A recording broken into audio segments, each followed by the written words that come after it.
untuk membantu Amerika Syarikat dalam peperangan dunia yang diadakan oleh Amerika Syarikat dahulu dengan Soviet Union. Selepas itu kita dapati bahawa ramai juga orang Islam yang tidak nak patuh kepada kehendak Amerika Syarikat.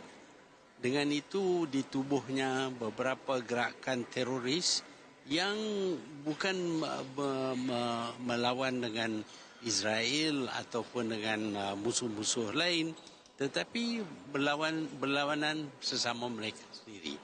Sebab itu kalau kita faham tentang peranan orang yang sengaja diadakan oleh pihak Amerika, barulah kita boleh faham kenapa perkara-perkara yang luar biasa berlaku di kalangan orang Islam dan dunia Islam.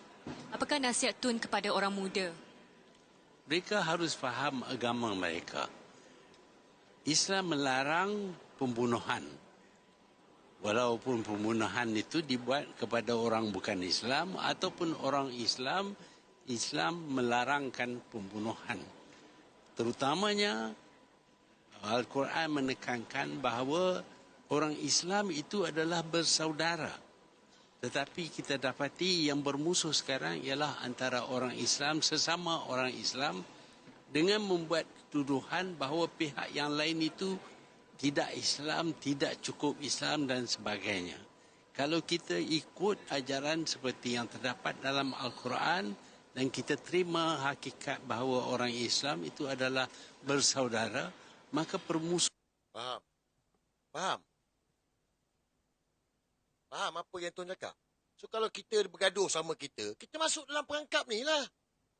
Kalau kita bergaduh sama kita orang Melayu dengan Melayu, Islam dengan Islam ni, kita masuk dalam perangkap ni.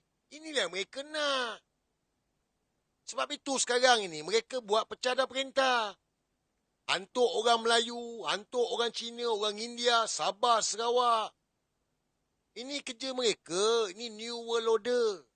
Anwar Ibrahim tu baruah mereka. Kena faham tu. Jangan lupa subscribe dan tonton video penuh di Suara Dunia.